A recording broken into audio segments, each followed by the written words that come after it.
Okay, welcome back to 30 Days of Going Inside because you can't go outside. And it's day 11. And today we're going to be talking about unhooking. So, Rachel and I are going to share with you our kind of some of our favourite ways of trying to unhook from the thoughts that, as we explained yesterday, often kind of hook us and take us off in a different direction. So, Rachel, are you going to start by sharing one of our favourite ways of trying to unhook? Yeah.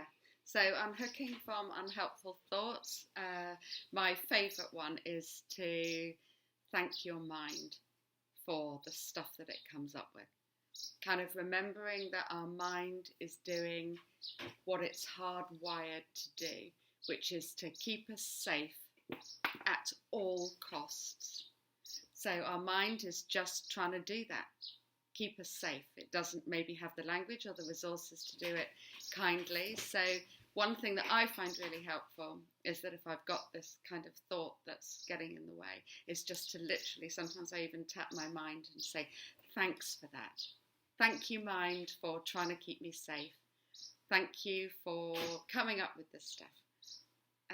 But to do it as much as possible with a smile on my face and with some warmth and with some compassion, so that it's a gentle thanking as opposed to me telling it off or putting lots of energy into it. Just thank my mind for that. And I think it's a really useful thing sometimes to say to other people. I know, Lou, that you say it to me lots, where you say, thank your mind for that one, Ray. And it really helps. So that would be my number one. So thanks, Ray, for that one.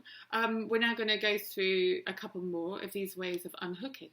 And one of these is trying to explore ways of dropping the struggle with your thoughts and to get better at noticing them. And we can do this by using language, just the words that we use around the thought. So I'm going to notice one of the thoughts that Rachel spoke about yesterday. This thought that I'm sick. And I'm just going to notice what it feels like when this thought shows up for me. My mind is saying, I'm sick.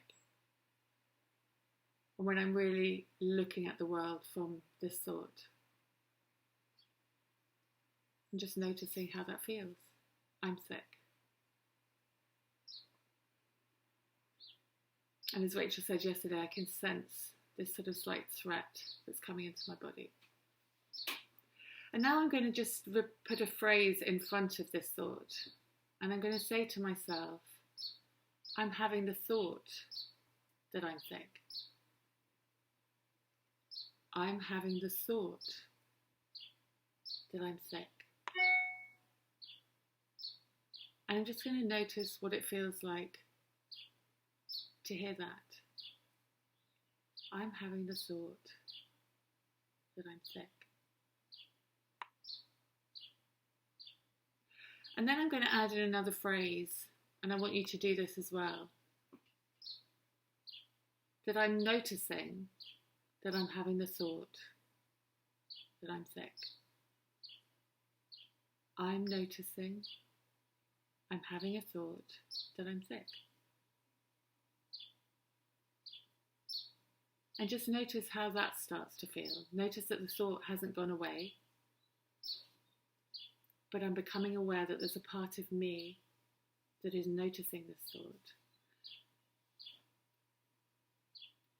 And this is a really simple exercise that you can practice by just simply starting to repeat those phrases, that when you notice you're hooked, I'm left out, nobody likes me, I'm stupid, useless, whatever it is that's hooking your mind, just say to yourself, I'm noticing I'm having the thought that I'm stupid, or I'm left out, or that nobody likes me.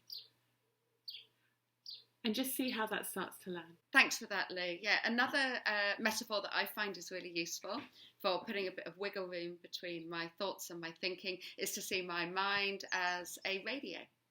And in the same way as I listen to my radio every morning and I tune to Radio 5 to listen about all the coronavirus updates, etc.